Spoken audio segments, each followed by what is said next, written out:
1, 2, test. There we go. All right, welcome to our Wednesday night class where we're going through the Gospel of Luke. It's good to see everybody. If you're joining us online, welcome. I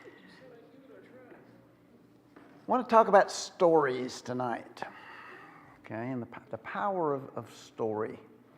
Seems like about maybe 10 or 12 years ago, that there was sort of this push in the marketing world and in the sort of communication sort of industry about using stories. Now, maybe this is something that's been around for a long time and I just happened to notice it then, but it seemed like there were a bunch of books and things that came out to teach folks how to tell better stories and just the money you could make if you told a story to get people to buy your products. And we sort of recognize that. I'm going to give you a chance in a few minutes to tell me about the stories that you tell, but hang on just a second because there'll be some specific instructions there. But we sort of see this in advertising. All you got to do is think about the Publix commercials, that tell you a story, and it's impossible to feel bad about Publix when you get to the end of the story because it's just all so nice. And then you got all the charities who tell you the story about how awful things are, and you feel guilty if you don't pick up your phone and immediately empty your bank account. And so the power of stories, and we tell stories. If you're like me, you've been around for a while and you've got stories that you find that you tell over and over, that you go back to, hopefully not to the same people over and over, but to different folks. Tim's not immune to it. He starts sermons saying, maybe I told you this story before, maybe I told you this joke before. But I'd like for us to take a couple of minutes for you to think about the stories or the story that maybe you tell the most often. I've got some that, depending on the circumstance, I always trot out, and every time I do, I think, Teresa's going to roll her eyes because she's heard this story, half a dozen or a dozen times, and she's actually very nice and doesn't do that. But here's the deal: is I don't want you to tell the story, okay? What I want you to do is in 2 sentences. In the first sentence, tell me what the story is that you find that you tell maybe the most often, or that you tell, more than once. And then in 1 sentence after that, maybe why you do that or what that story means to you. Okay. I'll start to give you an example. Okay. And I tell this story a lot because if I'm in a conversation with somebody here in the congregation, we're not going to be talking very long if we don't know each other very well about song leading and music and whatever, and it'll eventually get around to a cappella and instrumental and all that kind of stuff. And so I always trot out this story about the time we went to church in a cathedral. Okay. And I tell that story as an example of the time I was so excited and wound up the most disappointed I'd ever been in a church building. Okay? So somebody else, a story that and I've told that story probably a dozen times to a dozen different people. So what's a story that you find you tell more than once, and why you tell it? Renee. I always tell people the story of what I said to my parents after I went on my first date with Jimmy. Okay. And he hates for me to tell it. Okay. And that's why you tell it? Because he hates for you to tell it? No, because I knew that I was going to marry him. I decided after one date, and he hates for me to tell that story. Okay. My parents laughed at me. Okay. All right. I have a story that I tell a lot about what happened after my first date with Teresa. Somebody else, a story that you tell, that you find you tell fairly often, more than once, and why you tell it. Mark. And then Gary. So this is one of my first dates with Rebecca. I knew she was kind of outdoorsy, or she liked doing things outdoors, and I didn't, so I didn't really know what to plan. But I decided we'd go kayaking down the Hillsborough River, so I called a place, booked a couple, or rented a Okay, kayak. it's supposed to be one sentence. You don't tell the story, just one sentence of what the story's about and then why you tell it.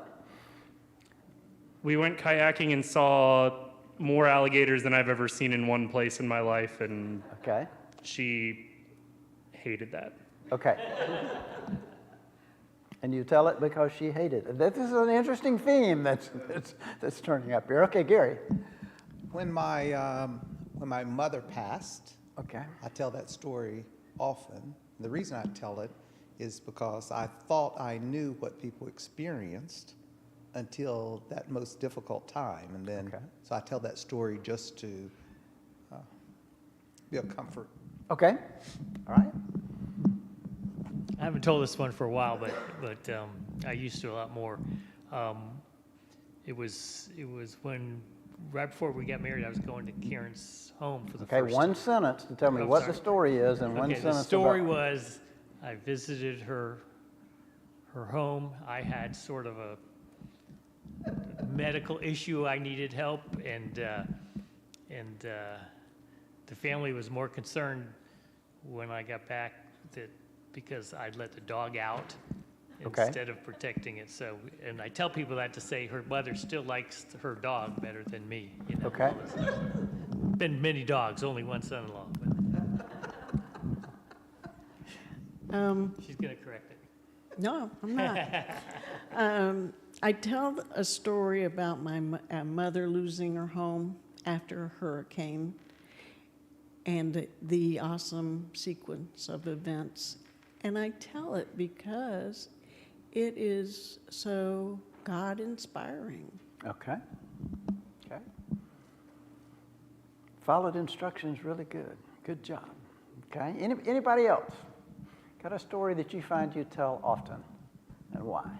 I tell the story about my dad making sure that Santa came to visit us the day after Thanksgiving, Okay, dressed up. And my dad was not that, okay, you're telling a story. oh, Okay, and why do you tell that story? Why do you tell that story? because it showed the love that he had for us at Okay. that time.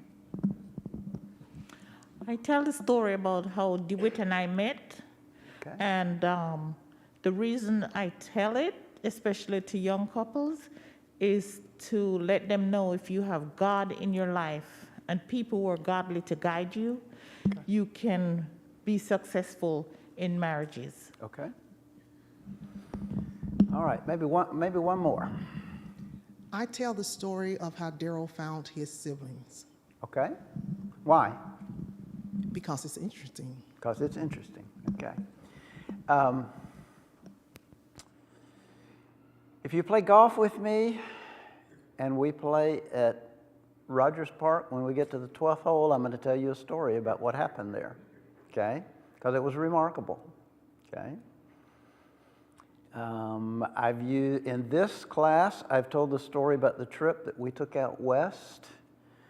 Some of you have heard me tell that story a bunch of times, and I usually tell it, I use this as an example of how you can have a long story and tell it different ways, different times, and that's why I tell that story, other than it was kind of a unique event. We tell stories because we want to communicate. We want to tell stories because there were reactions of our spouses and our friends to things that they saw and hated or didn't like or were remarkable to them. We tell stories to instruct, to make a point. All of this, as we think about the stories here in Luke, I'm just trying to underscore the point that Luke is not just, well, this happened, and then this happened, and then this happened, and then this happened. But that he's making deliberate choices about the events that he's choosing. We know from the Gospel of John that there are lots more stories than any of these guys ever told just because you don't have the time or space or ink or pages to do that. And so they're being very deliberate about the stories that they tell. And in the same way, they're using them to make a point. They're using them to tell us about remarkable things that happened. They're using them to demonstrate and to illustrate the character of Jesus, illustrate the character of those who opposed him, to do all sorts of things, and they're very effective. And as we look at chapter 7 here in Luke, there are 4 stories, okay? And I've kind of avoided using the word stories because normally when we talk about telling a story, we immediately think of fiction. You know, that it's something that's made up. But the stories that we told, hopefully those are not stories you made up, okay? But they're stories of things that happened to us, and they have a story to them. And so we looked last week at the story of Jesus healing the centurion. And we're going to look tonight at the story of the widow of Nain. And if we have time, we might get in a little bit to the next chapter in the story about John the Baptist. And then at the end of the chapter, the 4th story is about the woman who washed Jesus' feet with her tears and dried it with her hair. As you think about those 4 stories, which one of those stories would you describe as being lovely? Now, guys, we don't use the word lovely unless we're talking about our wives, okay, and the way they look. But when you go to commentaries and you read through about these stories in chapter 7, there's one of these stories that's always described as lovely. Multiple authors call it that. Which one of these 4 stories do you think it is?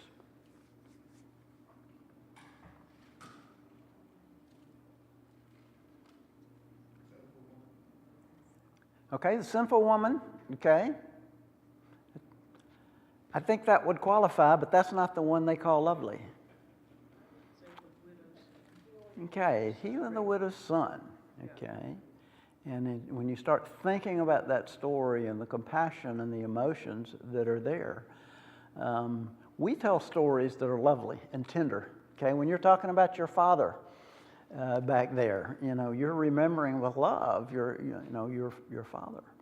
When you're talking about crocodiles and seeing more crocodiles or alligators than you've ever seen in your life, that's, you know, it's not really a lovely story, and your girlfriend hated it.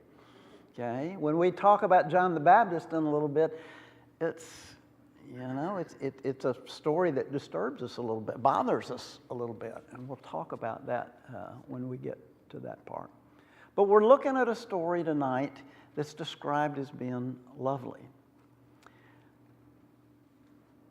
The story we looked at last week with the centurion, I think you could say we spent a lot of time talking about how remarkable that story was, and the remarkable characteristics of the centurion.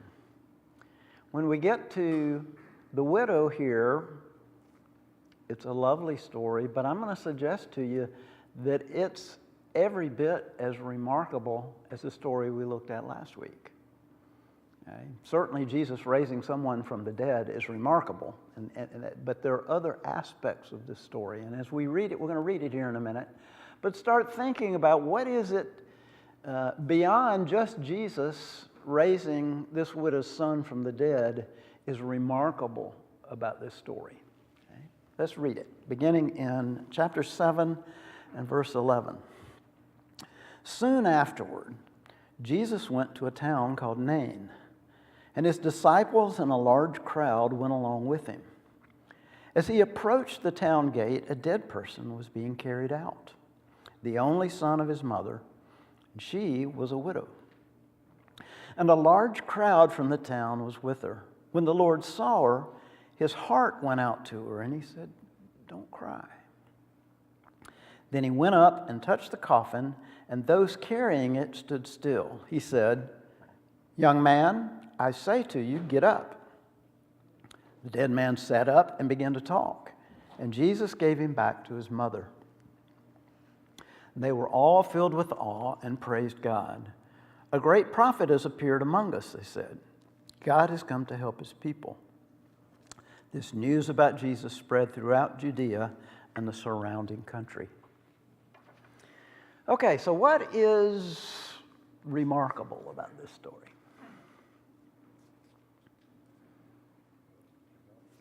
Renee, and then Karen. One thing that's remarkable to me is during this time, parents depended on their children when they Okay. got old. And this woman had a son, and that's what everybody wanted was a son, and she lost him. And she Okay. was a widow, so she most likely was going to be not having any way to take care of herself. Okay. And so that's why it was so remarkable that Jesus rescued her from that dilemma. Okay.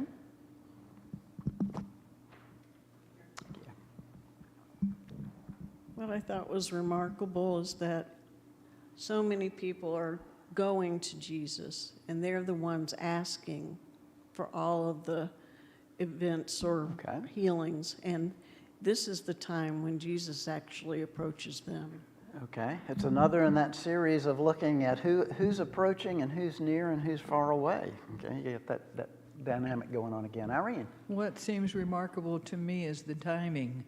Okay. That Jesus is walking through town with all his entourage, and that they're carrying this young man Okay. at the same time where he sees him and he takes pity on the widow. Okay.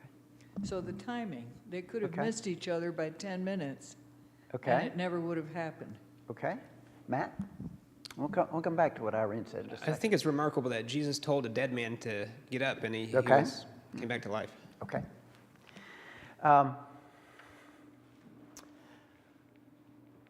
Just picture, if you will, the beginning of this story. Where is Jesus coming from?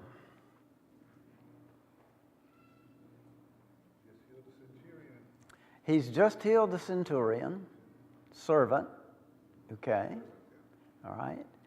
And he didn't pull the centurion off to the side. This has happened out in public with people who are still following him from chapter 6 and the teaching and the healings that he did there, okay? What's the mood of the people that are with Jesus?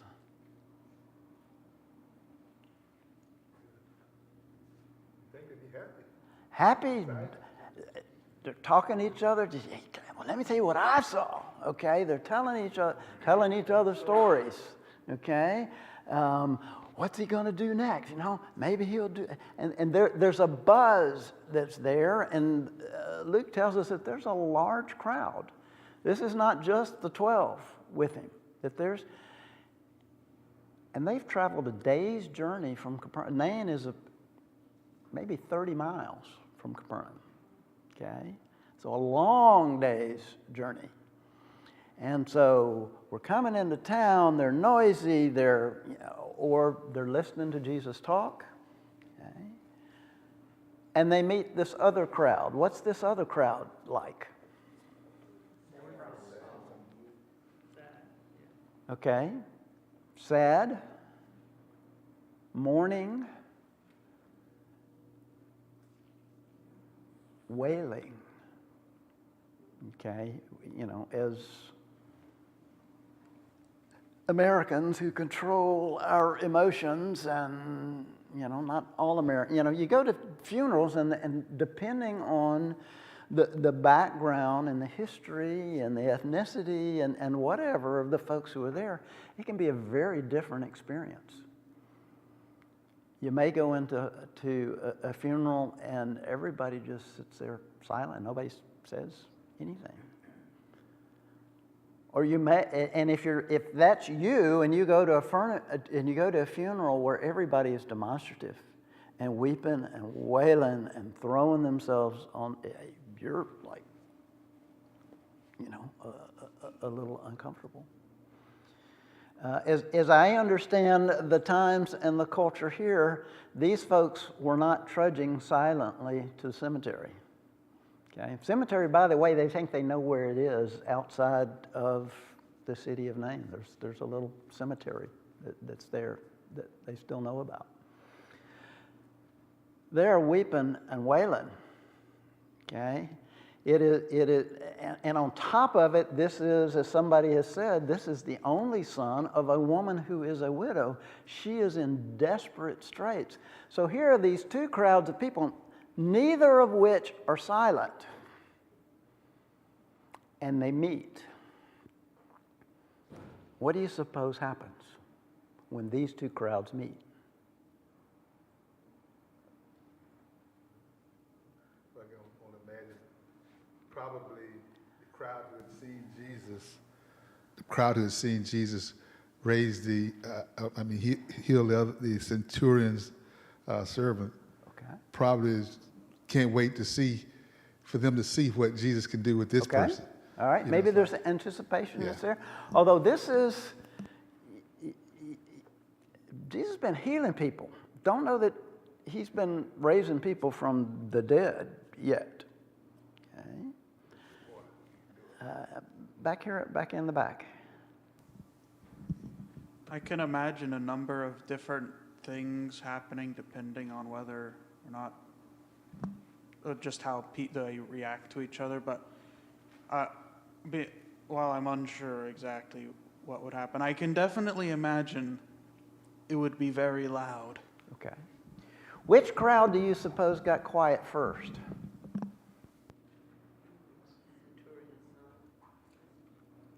Okay, Renee says she thinks the funeral crowd got quiet first.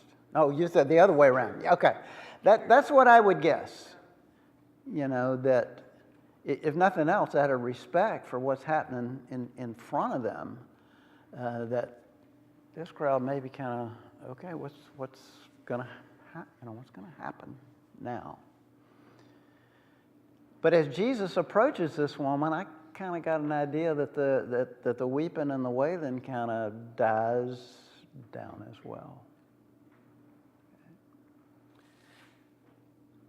What's remarkable about Jesus coming over to this woman and telling her not to cry?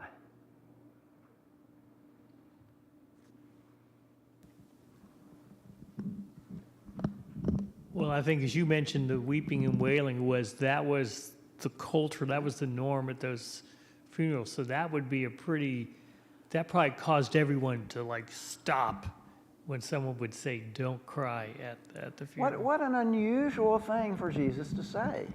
It almost sounds insensitive.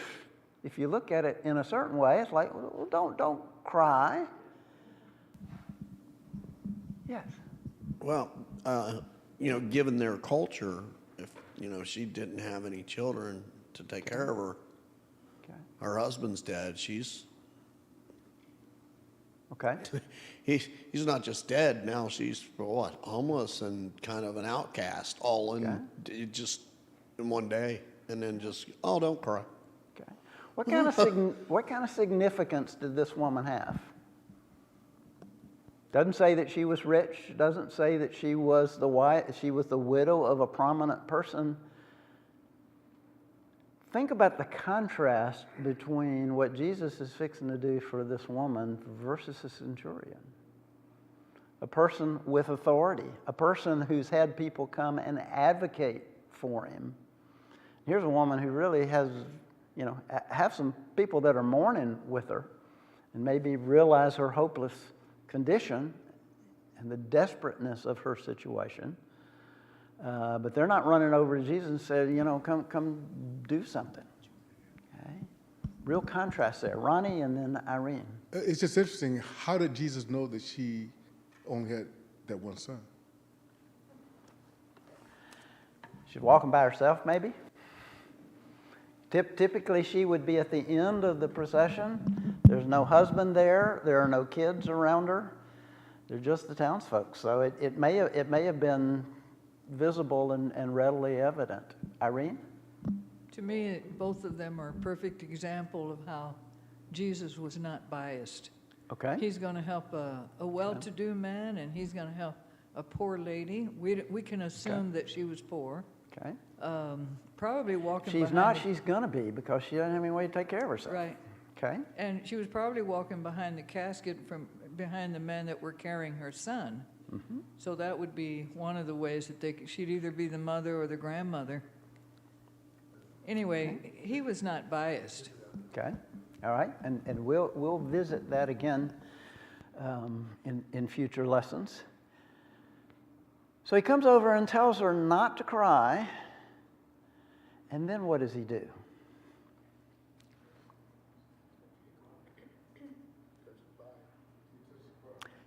touches the coffin. That's remarkable. Because what did that mean under the law? It's unclean. Okay. So do you think the Pharisees or the teachers of the law, A, would have approached this woman, or B, gone up and touched the coffin? They would have made sure they kept clear, We talk about social distancing. These guys were going to social distance from anything that might make themselves unclean. But Jesus goes up and touches the coffin and tells him to do what? Sit up. Okay. We've skipped over a phrase, though, that is important for us to talk about. It says that his heart went out to her. What does that mean?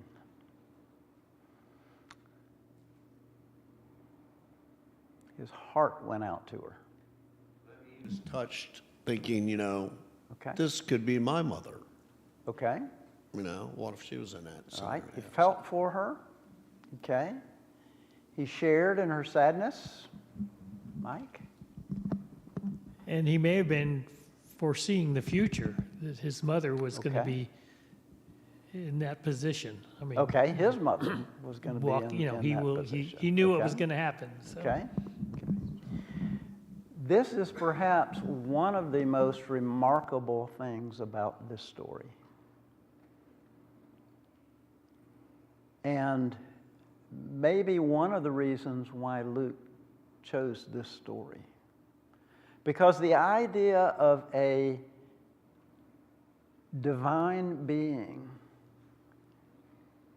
having sympathy and compassion for someone made no sense to a Gentile. Made no sense to a Roman. Okay. Sort of the predominant philosophy, we've talked about Stoicism in here before, the Stoics and the Epicureans, the party folks, the Epicureans and the Stoics show no emotions. But the Stoics had a very interesting concept of God, and so I get it right. I want to read it to you if you'll bear with me. Just a quick paragraph. To the ancient world, Jesus having emotions towards this woman must have been a staggering thing.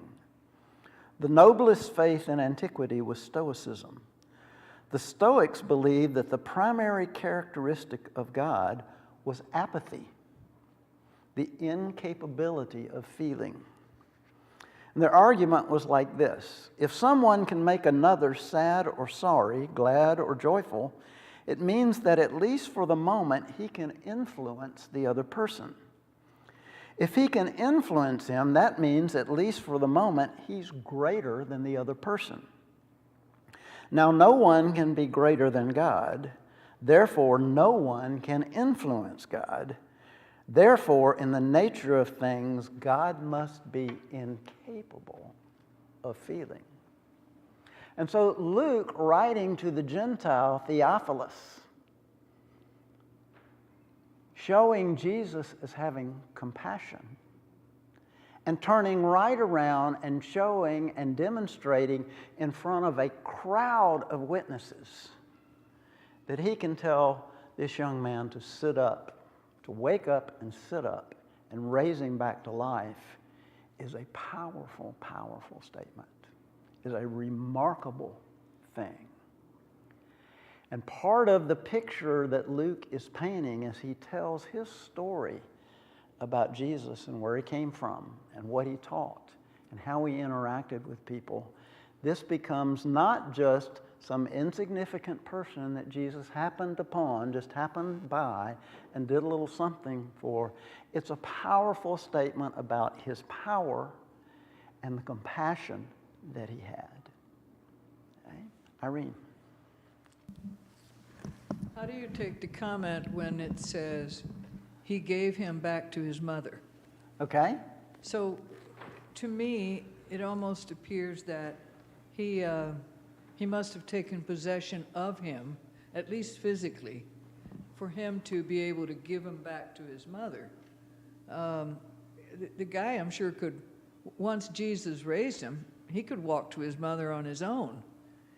But somehow Jesus, in what manner, gave him back to his mom? Yeah, I don't know what the physical characteristics of the coffin and what they were carrying him on, if he helped him down and led him over to his mom. But it's just an additional speaking to the tenderness that was there. It was not, oh, everybody watch what I'm going to do. I'm real important and I've got authority and I can do this, ta-da! But it is, he has a sadness for he feels for what she's going through and understands the consequences of what's happening there. And not just, okay, I healed him, let's go find the next one. It gives him back to the mother. There's a real tenderness that's there. I have two different thoughts of what giving him back to his mother could be. Either since he was sitting in the coffin, he could have actually picked him up out of it to help him out. Picked him up or helped him out. Yeah. Or it could be more in a figurative sense of giving his life back, giving him back to the living, or something to that effect. Okay. One of those two, I'm thinking. Yeah, to me, the language speaks to not just, okay, you're alive, let's go on to the next one, but actually, physically bringing the two of them together and having some joy in the fact that he's been able to reunite this son with his mother. Okay. So what's the reaction when Jesus does this?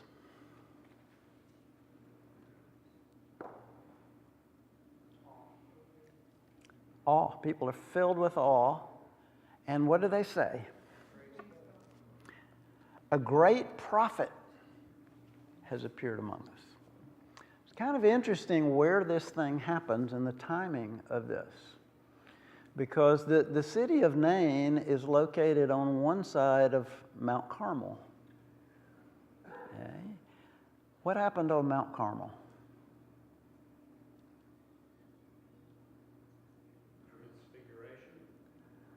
Was Transfiguration on Mount Carmel? I have to look that one up.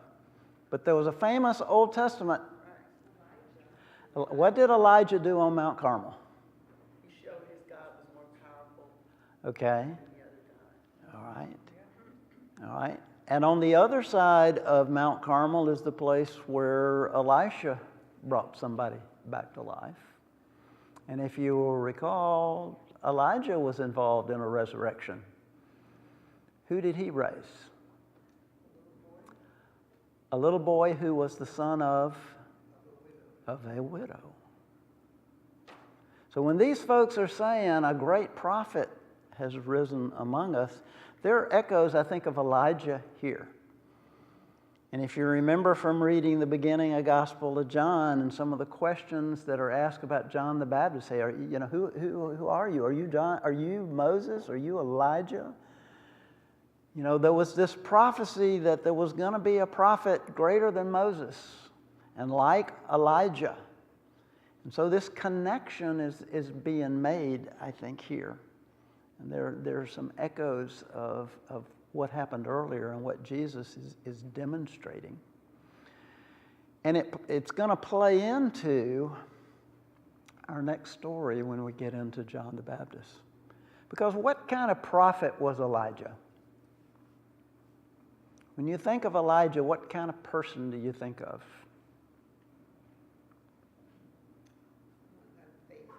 All right, someone who had faith. He was called a man of God. What did he do on Mount Carmel? He got right in the face of the false prophets, and seems like, if I remember right, when that story was over, those guys were all killed. Elijah was a strong man. He had his moments of weakness. But when you think of a prophet like Elijah, you don't think of somebody who's sort of tiptoeing in. You think of somebody who's bold, who's going to be strong for God. And so these people are filled with wonder. And guess what? They had stories to tell. They had a new story to tell about what they saw Jesus do with this widow's son. And the result was the news about Jesus spread throughout Judea and surrounding country. Again, a story that none of the other three Gospels tell. But I think Luke brings in, as he's writing to a non-Jewish audience, about the compassion of Jesus, about the way that he interacted with both the important and the unimportant, and the way that he gave a widow's dead son back to her, demonstrating his power. Not an insignificant story at all. Now, don't forget your long-term homework. We're still, when we get to the end of this chapter, we're going to try to tie together chapter 6 and chapter 7, which seemingly are just two completely different things. Jesus out teaching and Jesus interacting with people. But there is a bond between these two chapters that we hope to figure out before we get done. We have just a few minutes more. Let's move a little bit into what happens next with John the Baptist. John's disciples, verse 18, told him about all these things. Now, where is John at this point? He's in prison. Okay, you read the other Gospels, it appears that when this happens, he's already in prison. John's disciples told him about all these things, and calling two of them, he sent them to the Lord to ask, "Are you the one who was to come, or should we expect someone else?"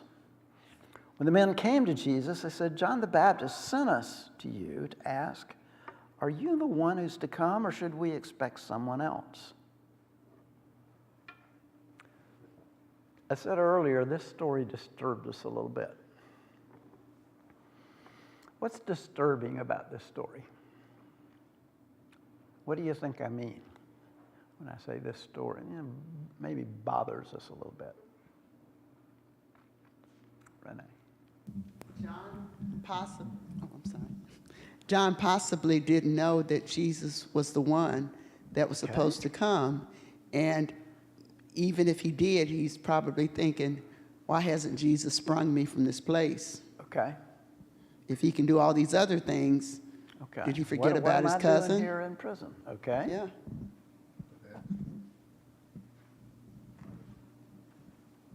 Any other reasons why this maybe bothers us a little bit? Irene. For me, I thought, well, John should know that it was him. Okay. Because they were cousins, and I'm sure they grew up together, and the women would talk to one another, and surely by now... John baptized him. John baptized him. Okay. So why didn't he know already? Okay. All right.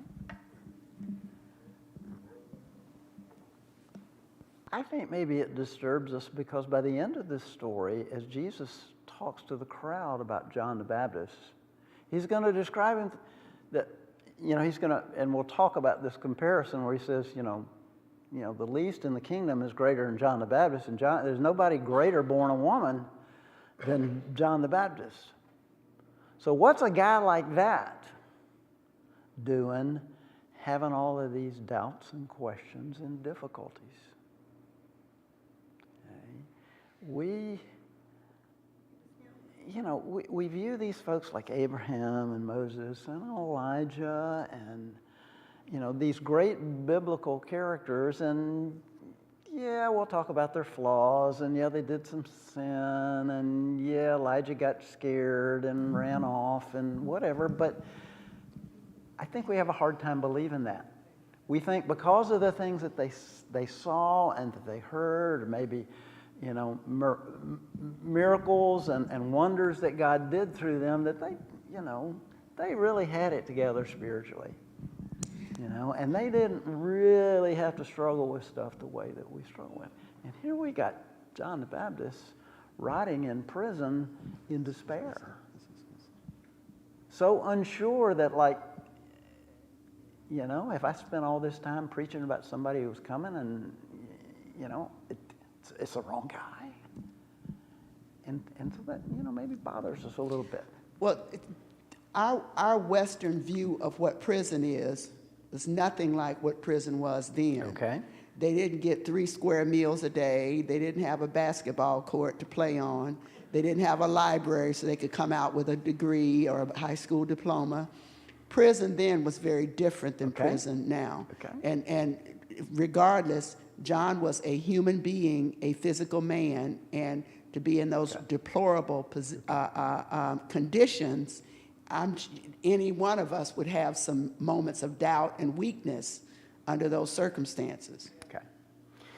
All right, we're going to stop there. Here, I'm sorry, Phil. Phil, 2 weeks in a row. All right. I have a little different bend on this. Okay. I think John knew what was going on. He knew he was going to die. Why did he still have disciples? At this point, there had been enough going on. Why did he still have disciples? And I'm sure he had been I'm assuming, he had been kind of pushing them, you need to go follow this guy. I mean, he said it publicly. But he knew, and Jesus knew, they grew up together. Both their mothers had heard from the Holy Spirit, and they knew what was going on, in my opinion. They knew what was going on, but John wanted his disciples to look Jesus in the eye and hear the message from him. Okay. That's a great point, and that may very well be a good part of what this is about, is he's trying to help make that transition, okay? Yeah, it's a good thought. Here's what I want you to think about and where we'll start next week, is he sends his disciples to ask the question, are you the one who was to come, or should we expect someone else? What is the answer you think that John thought he was going to get? Okay? Because I'm not, depending on how you interpret this situation, I don't think he necessarily got the answer that he was expecting. And so think about, what do you think John thought Jesus was going to say?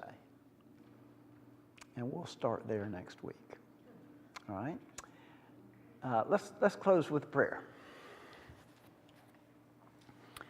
God, we thank you for the time we've had together tonight. Look at your word. We thank you for the remarkable story that shows us the compassion that you and your Son have for us, for the love that's there, that you're not incapable of feeling, but not only not incapable, but that you love us and you desire to be close to us and to have a relationship with us. Thank you for the example that Jesus demonstrated. Thank you for the tenderness that's shown there. Thank you for the power that's shown as he raised the widow's son from the dead. God, help us not to lose sight of either your power and your authority, or of your compassion and your grace, and for the wonderful combination that has, and the impact and opportunities that it has for us. God, pray that you will be with us as we part, that you'll be with those of us here in the body that are struggling with physical things.